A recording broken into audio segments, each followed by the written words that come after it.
Now we know through the new brain research that's out there is that every child should be physically active every day, not just for 30 minutes, but many times throughout the day, because it wakes the brain up and it prepares it to be in its best learning situation. This can solve many problems, discipline problems, emotional problems, but biggest is the education. They will learn better in the classroom. The teachers started to see the connection. If we can get all of the kids moving, physically active every day, we're gonna eliminate many of the problems that we have with discipline issues, with self-esteem issues, and with health issues, and with learning issues.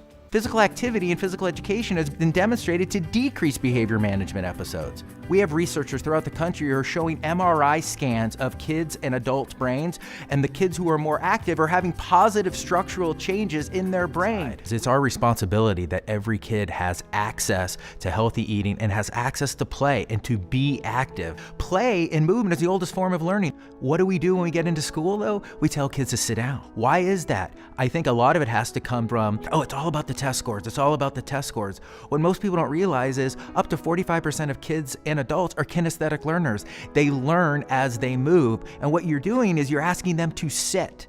Not only is that sedentary behavior bad for their health, it's bad for their brain. I'm all for productivity. I mean, I love my phone and my computer, but we don't walk anymore. Learning takes place as you move. Everything you do is a sensory motor event. You're learning from your sensation, and then you're interpreting that sensation into movement.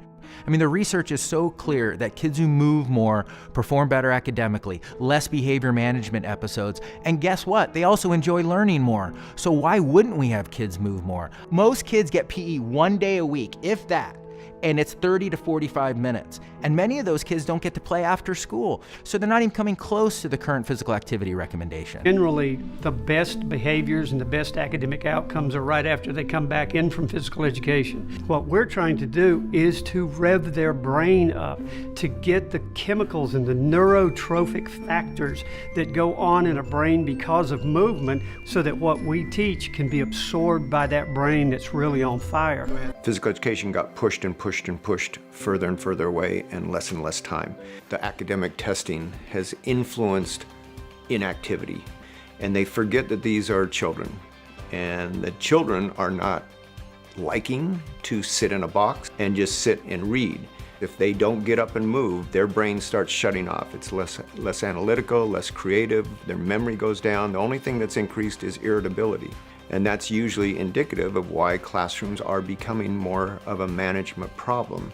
We got 100 channels of television now, and entertainment systems, cell phones, and computers.